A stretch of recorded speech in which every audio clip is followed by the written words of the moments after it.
જય શ્રી કૃષ્ણ મિત્રો. આપણે આજે કનેક્ટ કરી રહ્યા છીએ કે જેની અંદર એક બહુ સારો ટોપિક છે. 12મા ધોરણના છોકરાઓના રિઝલ્ટ આવી ચૂક્યા છે. પેરેન્ટ્સો અત્યારે ખુશીમાં બી હશે અને હવે એ પ્લાનિંગ શરૂ થશે કે મારા બાળકને મારે શું આપણા જ દેશની અંદર ફર્ધર એજ્યુકેશન આપવું કે મારે એને બહાર મોકલવું. જેવું આપણા દેશની બહારનું એજ્યુકેશનની વાત આવે એટલે ફર્સ્ટ પ્રાયોરિટી આવે કેનેડા.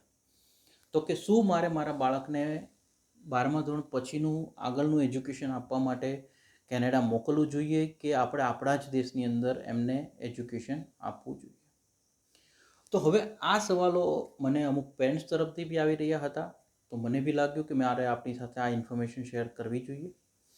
આના માટે હું તમારા માટે આજે એક સારો એવું પૂરી ડિટેલ તમને આપવા જઈ રહ્યો છું, માર્ગદર્શન આપવા જઈ રહ્યો છું.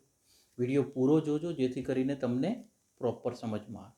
અને ચેનલને હજી સબસ્ક્રાઈબ નથી કરી, તમે સબસ્ક્રાઈબ કરી રાખો જેથી આવી જ ઇન્ફોર્મેશન તમને અહીંયા આગળ મળતી રહેશે. હવે આપણે જ્યારે વાત કરીએ કે કેનેડા મોકલવું તો બાળકને સારું છે કે આપણા બાળકને આપણા દેશમાં એજ્યુકેશન આપવું છે.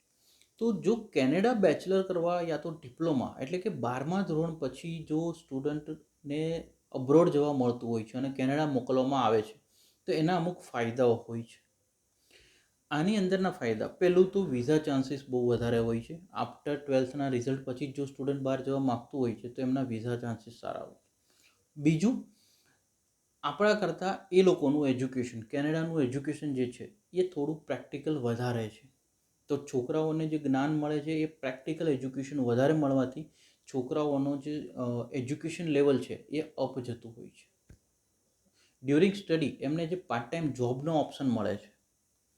આ 24 અવર્સ, હમણાં નવા નિયમો પ્રમાણે પહેલાં 40 અવર્સ તક સુધી મળતો હતો વીકલી, ત્યારબાદ એને 30 અવર્સ કરવાની વાત હતી અને હવે ફાઇનલ એક ડિસિઝન પ્રમાણે, ન્યૂ ચેન્જીસ પ્રમાણે 24 અવર્સ પર વીક એ અધિકાર જે છે એ છોકરાઓને, વિદ્યાર્થીઓને આપવામાં આવ્યો છે.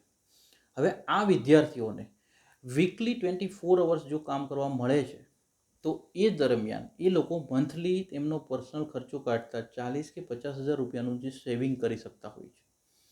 જેનાથી એક બે વસ્તુના ફાયદા હોય છે. એક તો એમની પાસે એમનું મની મેનેજમેન્ટ એમને શીખવા મળે છે ભણવતાની સાથે સાથે.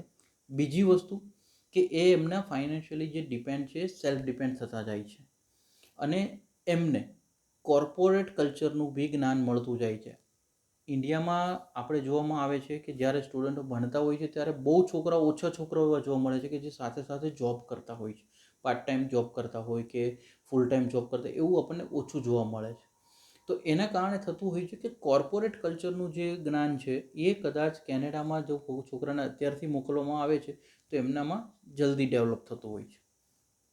આ સાથે જ્યારે બી એમનું સ્ટડી પૂરું થતું હોય છે, એજ્યુકેશન પૂરું થતું હોય છે, જ્યારે તમે ડોમેસ્ટિક એજ્યુકેશનની વાત કરો કે આપણા જ દેશમાં જો ભણાવો તો 12મા ધોરણ પછી લગભગ કોઈ ડિપ્લોમા કોર્સ નહીં લે. બધા જ બેચલર કરવા જશે તો 3 યર્સ કે 4 યર્સનું બેચલર કોર્સ લેતા હોય છે. અને ત્યારબાદ બી એમના જ્યારે બી સ્ટાર્ટિંગ જોબ્સ એમને મળતી હોય છે, એમનું જે પગાર ધોરણ છે એ કદાચ 15,000, 20,000 કે 30,000 સુધીનું હોતું હોય છે. કોઈ સારા કોર્સ યા સારી યુનિવર્સિટીઝના પ્લેસમેન્ટ્સ હોય છે તો એમાં 40 કે 50,000 સુધી બાળક પહોંચી શકતું હોય.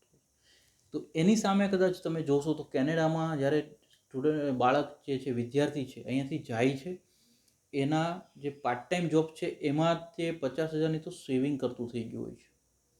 પ્લસ જ્યારે બી એમનું એજ્યુકેશન પૂરું થાય છે ત્યારબાદ એમને જે એમનું અર્નિંગ છે, આજે એક અર્નિંગનું એક કેલ્ક્યુલેશન એવું બેસતું હોય છે કે એવરેજ $15 એક કલાકના જો કદાચ વેજીસ ગણીએ તો એમનું જે છે મંથલી એ એપ્રોક્સિમેટલી $1,400થી $1,600 અંદર, કેનેડિયન ડોલરની અંદર એમનું અર્નિંગ થતું હોય છે પાર્ટ ટાઈમમાં. જ્યારે ફૂલ ટાઈમ એમને વર્ક મળશે એમનું એજ્યુકેશન પૂરું થયા બાદ તો આ પગાર ધોરણ એમનું છે ડબલ થઈ જતા $3,000 અરાઉન્ડ પહોંચી જતું હોય છે.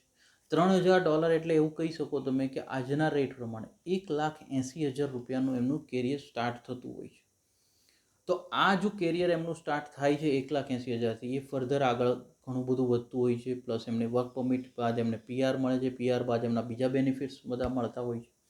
તો જો આ બધા જ ફાયદાઓ તમે તમારા વિદ્યાર્થીને, તમે તમારા બાળકને આપવા માગતા હો તો હવે તમે એક પાક્કું ડિસિઝન લઈ શકશો. જો આ માર્ગદર્શન જે છે મેં તમારા ગાઈડન્સ માટે તમને જો સારું લાગ્યું હોય તો મેક્સિમમ લોકો સુધી શેર કરજો, વિડીયોને લાઇક કરજો.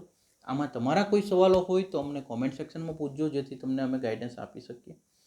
અને આ બધા જો ફાયદા હો તમે તમારા બાળકને કે વિદ્યાર્થીઓને આપતા હો યા આપવા માગતા હો તો તમારે કેનેડા મોકલવું જોઈએ. અધરવાઇઝ તમને જો એવું લાગતું હોય કે આપણા જ દેશમાં એમનું એજ્યુકેશન અપાવવું છે તો બી તમે અપાઈ શકો છો. અને આ રિગાર્ડિંગ તમારા કોઈ ક્વેશ્ચન્સ હોય, તમારે આગળ કોઈ માર્ગદર્શનની જરૂર હોય તો તમે અમને કોમેન્ટ કરી શકો છો. Thank you so much. જય હિન્દ, જય ભારત.